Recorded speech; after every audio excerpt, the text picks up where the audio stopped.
Hello, good morning, जोहार। मैं राजू और आप देख रहे हैं 24 झारखंड न्यूज। चलिए जानते हैं झारखंड की आज की 25 मुख्य बड़ी खबरों को।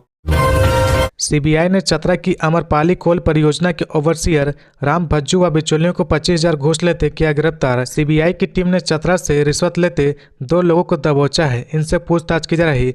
झारखंड के चतरा जिले की टंडवा अमरपाली कोल परियोजना में सीबीआई की रांची टीम ने मंगलवार को भ्रष्ट अधिकारियों पर शिकंजा कसा है। इसी क्रम में अमरपाली परियोजना कार्यालय में कार्यरत सिविल विभाग के ओवरसियर राम भज्जू व बिचौलिया अशोक राम को 25,000 रुपये घूस लेते रंगे हाथ गिरफ्तार कर लिया है। गेट हाउस का बिल पास कराने के एवज में रिश्वत की मांग की जा रही थी। शिकायत के बाद मामले की जांच की गई। जांच में मामला सही पाए जाने पर सीबीआई की टीम ने कार्रवाई की।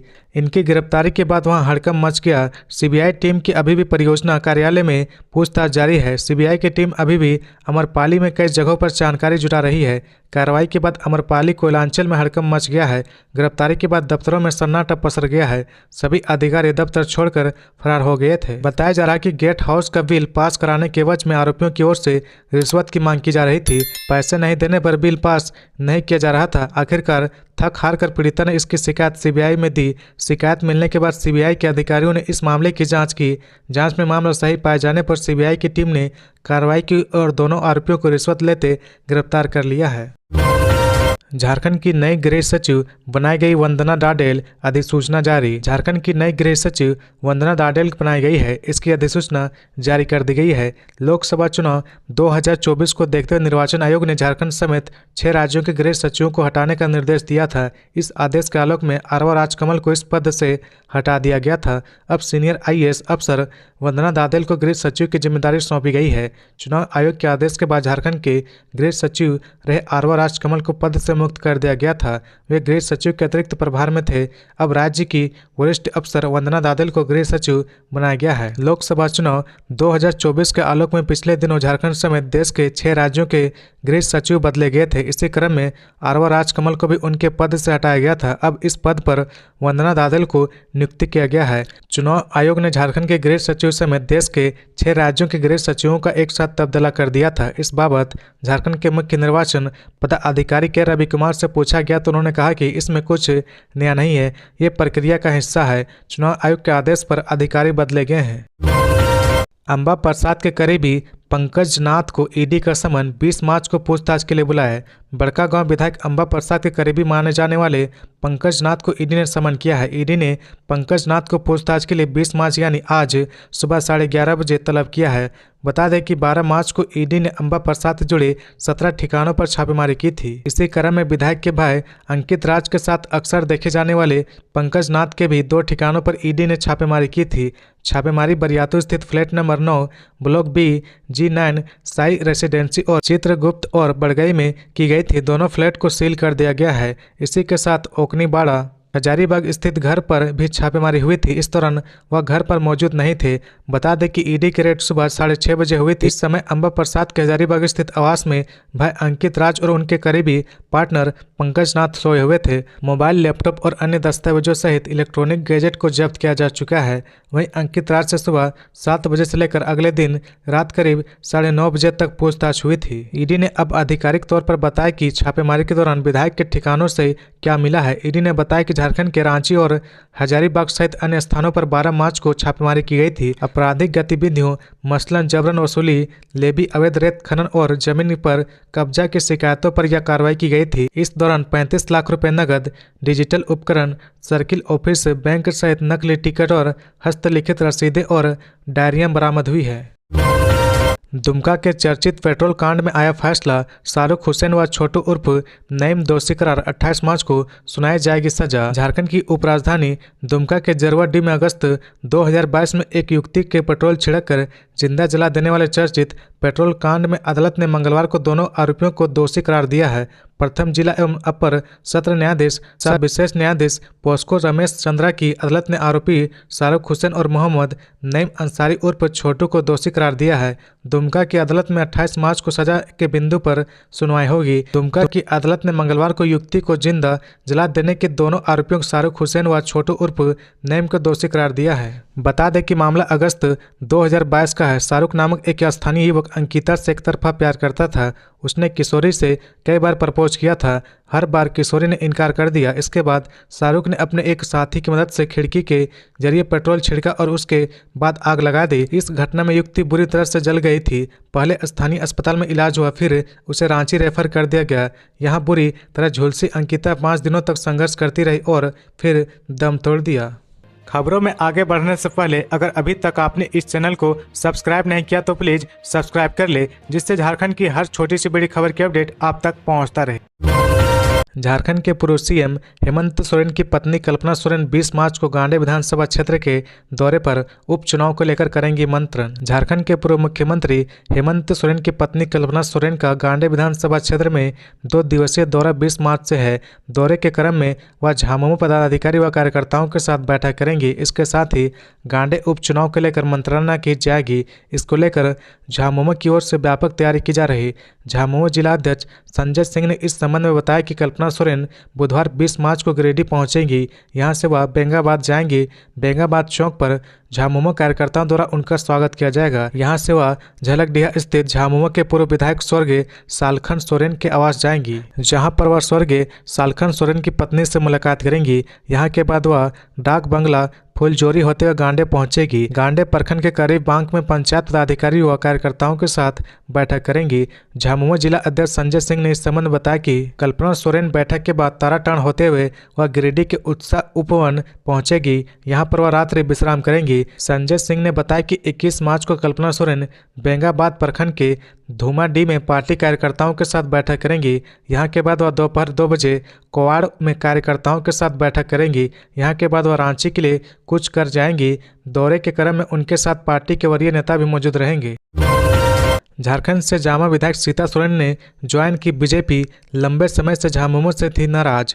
झारखंड से जामा विधायक सीता सोरेन ने मंगलवार को झारखंड मुक्ति मोर्चा से इस्तीफा देकर राजनीतिक गलियारों में सनसनी फैला दी है। उन्होंने न सिर्फ पार्टी का महासचिव पद छोड़ा है, बल्कि विधानसभा की सदस्यता से भी त्याग पत्र दिया है। इसके बाद दोपहर में दिल्ली में उन्होंने बीजेपी की सदस्यता ग्रहण कर ली। झारखंड प्रभारी लक्ष्मीकांत वाजपेयी ने उन्हें पार्टी की सदस्यता दिलाई। इस दौरान उनके साथ संजय मयूख समेत अन्य नेता शामिल थे। बताया जाता है कि वह लंबे समय से झामुमो से नाराज चल रही थी। हालिया चंपा सोरेन मंत्रिमंडल में भी उन्हें जगह नहीं मिली थी, जिसका उन्होंने मुखर होकर विरोध जताया था। इधर झामुमो से राज्यसभा सांसद महुआ माझी ने कहा कि यह सुनकर हम सब हैरान हैं, पार्टी संकट के दौर से गुजर रही है। इस बीच उन्होंने ऐसा फैसला क्यों किया, इसकी उन्हें अधिक जानकारी नहीं है। सीता मुर्मू सोरेन झारखंड मुक्ति मोर्चा के केंद्रीय अध्यक्ष शिबू सोरेन की बहू है। दिवंगत दुर्गा सोरेन की पत्नी और पूर्व सीएम हेमंत सोरेन की भाभी है। झारखंड के जामा विधानसभा क्षेत्र से वह विधायक चुनी गई थी।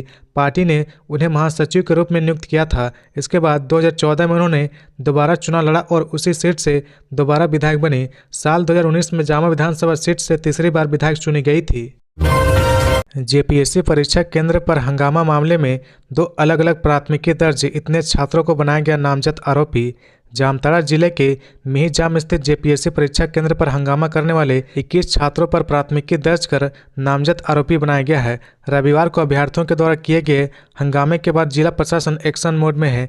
जेपीएससी परीक्षा केंद्र पर हंगामा को लेकर मिहिजाम थाना में 2 अलग अलग प्राथमिकी दर्ज की गई है। पहली एफआईआर कार्यपालक पदाधिकारी जामताड़ा एजाज हुसैन अंसारी के लिखित आवेदन पर दर्ज की गई है।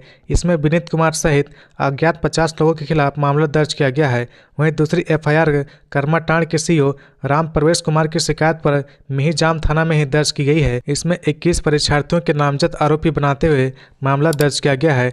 दोनों मामलों में षड्यंत्र कर परीक्षा बाधित करना और सरकारी कार्य में बाधा पहुंचाने का आरोप लगाया गया है। दोनों मामले में खुद मिहिजाम के थाना प्रभारी अनुसंधान करेंगे। मालूम हो कि रविवार को मिहिजाम के जेपीएससी परीक्षा केंद्र के आसपास एक वीडियो वायरल हुआ था। इसमें छात्र छात्राओं का आरोप है कि परीक्षा का पेपर लीक हो गया है। इस मामले में जिला प्रशासन ने रविवार को 3 सदस्यीय टीम को लेकर एसआईटी का गठन भी कर दिया है। जामताड़ा उपायुक्त का कहना है कि एसआईटी की जांच रिपोर्ट आने पर ही पूरे मामले का खुलासा हो पाएगा। रांची से कोलकाता जा रही बस जलकर खाक, रांची से कोलकाता जा रही बस जलकर खाक हो गई। देर रात बस में आग। दुर्गापुर के जीटी रोड में लगी आग लगने की सूचना पाकर विधाननगर फाड़ी और फायर ब्रिगेड की 2 गाड़ी घटनास्थल पर पहुंची। करीब 1 घंटे बाद आग पर काबू पा लिया गया। बस में करीब 50 यात्री सवार थे। हालांकि यात्रियों को किसी प्रकार का नुकसान नहीं हुआ है। समय रहते चालक ने सभी यात्रियों को उतार दिया था और पीछे से आ रही बसों में चढ़ाकर कोलकाता भेज दिया था। प्रत्यक्षदर्शियों के अनुसार रात 3 बजे इंडो अमेरिकन मोड़ के समीप जीटी रोड से गुजर रहे लोगों ने देखा कि बस जल रही है। उन्होंने इसकी सूचना तुरंत पुलिस को दी। खबर मिलते पुलिस अधिकारी परवीन मंडल एवं ट्रैफिक पुलिस घटनास्थल पर पहुंचे और इसकी सूचना फायर ब्रिगेड को दी। फायर ब्रिगेड की टीम घटनास्थल पर पहुंची और आग को नियंत्रित करने की कोशिश की। पुलिस अधिकारी ने बताया कि आग लगने से पहले ही बस में बैठे सभी यात्री को बाहर निकाल लिया गया था। यात्रियों को किसी तरह का नुकसान नहीं हुआ है। साइबर पुलिस ने गिरफ्तार किए 7 अपराधी, ऐसे करते थे लोगों से ठगी। जामताड़ा की साइबर पुलिस ने 7 अपराधियों को गिरफ्तार किया है। ये लोग विभिन्न कंपनियों के कस्टमर केयर प्रतिनिधि बनकर लोगों को ठगने का काम लंबे समय से कर रहे थे। मंगलवार को साइबर थाने में आयोजित प्रेस वार्ता में मुख्यालय डीएसपी अमित कुमार सिंह व साइबर डीएसपी अशोक कुमार राम ने इस बाबत जानकारी दी है।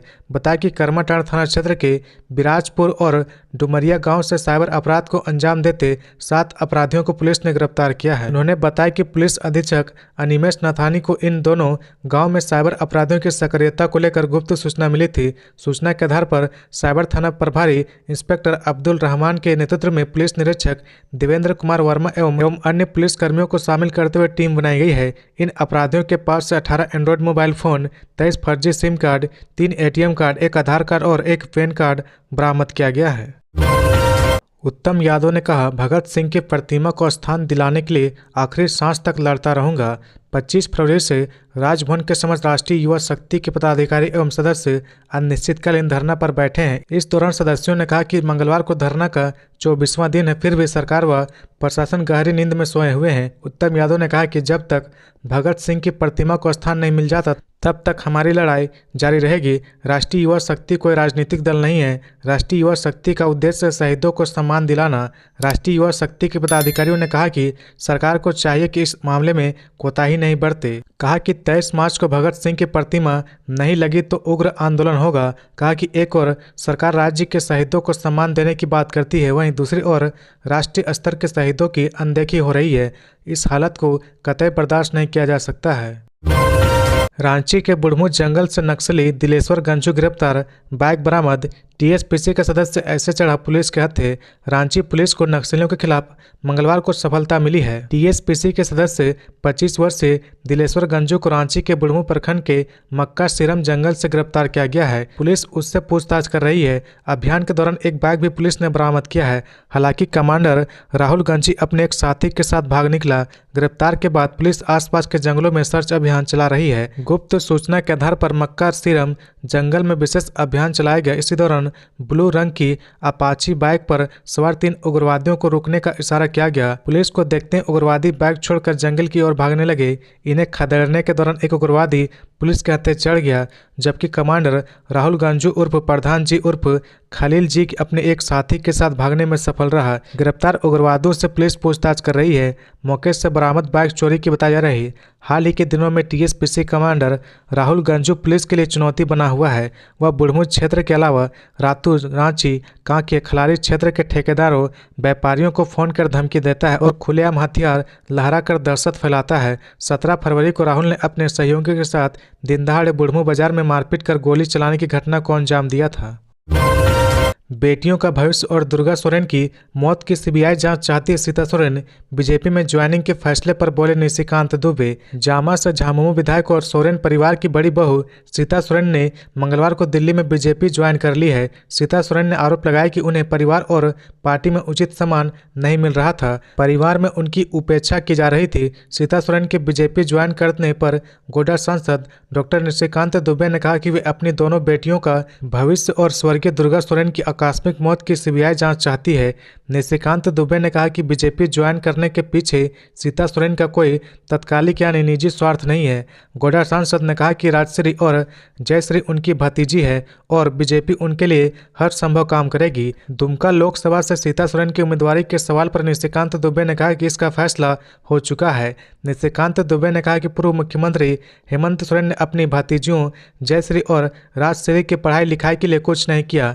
दिवंगत दुर्गा सोरेन के परिवार की मदद नहीं की। निशिकांत दुबे ने कहा कि शंपर सोरेन सच्चे आंदोलनकारी हैं और हेमंत सोरेन की नहीं सुनते। निशिकांत दुबे ने कहा कि हेमंत सोरेन गांडे उपचुनाव जिताकर कल्पना सोरेन को सीएम और खुद को दुमका का सांसद बनाना चाहते हैं। सीता सोरेन इस बात से खफा थी। उन्होंने कहा कि विपक्ष गोड्डा में भी बाहरी प्रत्याशी खोज रहा। निशिकांत दुबे ने कहा कि प्रदीप यादव गोड्डा में 4 बार हार चुके हैं। फुरकान अंसारी को 1 बार जीत मिली है। रांची में घर बैठे वोट डाल पाएंगे बुजुर्ग और दिव्यांग, होगी ये स्पेशल व्यवस्था। केंद्रीय निर्वाचन आयोग ने लोकसभा चुनाव की तारीखों का ऐलान कर दिया है। राज्यों में भी निर्वाचन विभाग इसकी तैयारी में जुट गया है। झारखंड में भी मुख्य निर्वाचन पदाधिकारी के रविकुमार की अध्यक्षता में पुलिस और प्रशासन के अधिकारियों की बैठकें जारी है, जिसमें वोटिंग को लेकर तैयारियों की समीक्षा की जा रही। अलग अलग दिशा निर्देश दिया जा रहा। बता दें कि मतदान के समय वोट डालने में दिव्यांग और बुजुर्ग मतदाताओं को कई परेशानियों का सामना करना पड़ता है। पोलिंग बूथ से घर की दूरी और निर्वाचन केंद्र में उपलब्ध व्यवस्था कभी कभी सपोर्टिव नहीं होती है, तो दिव्यांग और बुजुर्गों को दिक्कत होती है। इसके लिए रांची जिला सहित झारखंड के अलग अलग जिलों में वोटिंग के लिए खास व्यवस्था की जा रही है। रांची में दिव्यांग और बुजुर्ग मतदाताओं को वोट डालने के लिए स्पेशल सुविधा मिलेगी। दरअसल केंद्रीय निर्वाचन आयोग का स्पष्ट निर्देश है कि 85 साल से अधिक आयु के बुजुर्ग नागरिकों और दिव्यांग को घर से ही वोट डालने की सहूलियत दी जाएगी। बता दें कि रांची संसदीय क्षेत्र में 85 वर्ष से अधिक आयु वाले वोटर्स की संख्या 28,333 है। इनमें से 15,309 पुरुष मतदाता हैं, जबकि 13,023 महिला मतदाता है। हटिया विधानसभा क्षेत्र में सर्वाधिक 7,810 मतदाता ऐसे जिनकी औसत आयु 85 वर्ष से ज्यादा है। जिला प्रशासन की तरफ से कहा गया कि इन मतदाताओं के पास फॉर्म पहुंचवाया जाएगा। यदि वे कहेंगे कि बूथ आने में असमर्थ हैं तो मतदान कर्मी उनके घर जाकर वोट लेंगे। जो लोग बूथ तक आना चाहेंगे उनको अलग से सुविधा दी जाएगी। घर से वोट डालने के इच्छुक मतदाताओं को सक्षम ऐप पर फॉर्म भरना होगा। फॉर्म भरकर जमा करने के बाद बुजुर्ग और दिव्यांग मतदाता घर से ही वोट डाल पाएंगे। घर से मतदान करने वाले पोस्टल बैलेट के जरिए वोट डाले जाएंगे। बता दें कि झारखंड की सभी 14 लोकसभा सीटों पर 4 चरणों में वोटिंग होगी। राजधानी की सड़कों की स्थिति बदहाल, फ्लाईओवर बनाने में अप्रोच रोड भी बर्बाद, गड्ढे और कीचड़ से रोजाना गिरकर चोटिल हो रहे वाहन। राजधानी रांची की सड़कों की स्थिति बदहाल है। जगह जगह बने गड्ढों से भरे बोल्डर और धूल जानलेवा बन गए हैं। सबसे खराब स्थिति सिरम टोली मेकन, कांटा टोली फ्लाईओवर और रातू रोड एलिवेटेड कॉरिडोर के आसपास की सड़कों की है। फ्लाईओवर के दोनों ओर अप्रोच रोड पूरी तरह बर्बाद हो गया है। गड्ढे कीचड़ से चलना मुश्किल हो गया है। रोजाना दर्जनों 2 पहिया वाहन सवार यहां से गुजरने के दौरान गिरकर घायल हो रहे हैं।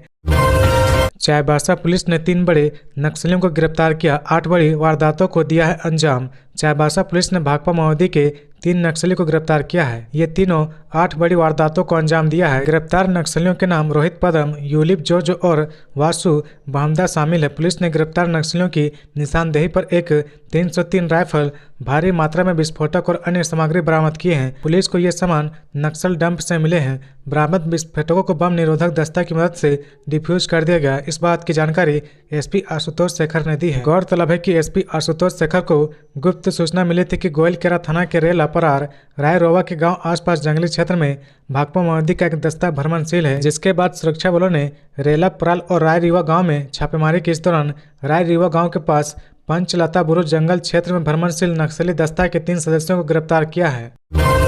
जल कुंभी के कारण रांची के कांके डैम का पानी हो गया हरा, आ रही है बदबू। रांची के कांके डैम से शहर के रिहायशी इलाकों में जलापूर्ति की जाती है, लेकिन डैम में काफ़ी गंदगी है।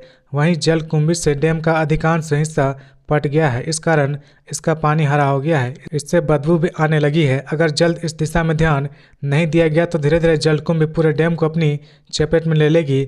डैम से जलकुंभी हटाने के लिए नगर निगम ने एक वीड हार्वेस्टर मशीन से इसकी सफाई करा रहा है, लेकिन डैम में जिस रफ्तार से जलकुंभी फैल रही उसे हटाने के लिए एक वीड हार्वेस्टर मशीन नाकाफी है। विशेषज्ञों की माने तो साफ पानी में जलकुंभी नहीं उगती है। पानी जब खराब होने लगता है तभी उसमें जलकुंभी उगने लगती है। ऐसे में डैम से सिर्फ जलकुंभी हटा देने से यह पूरी तरह से साफ नहीं होगा। इसके लिए इसकी तलहटी में जमी गाद निकालनी होगी। जब तक यह डैम गाद मुक्त नहीं होगा तब तक डैम में रुक रुक कर जलकुंभी उगती रहेगी। तो ये थी आज की झारखंड की टॉप बड़ी खबरें। इसी तरह झारखंड की हर छोटी सी बड़ी खबर देखने के लिए आप हमारे चैनल 24 झारखंड न्यूज को सब्सक्राइब करके बेल आइकन प्रेस कर ले, जिससे झारखंड की हर छोटी सी बड़ी खबर की अपडेट आप तक पहुंचता रहे। तो आज के लिए बस इतना ही, हमें दीजिए इजाजत, फिर मिलते हैं नेक्स्ट न्यूज में।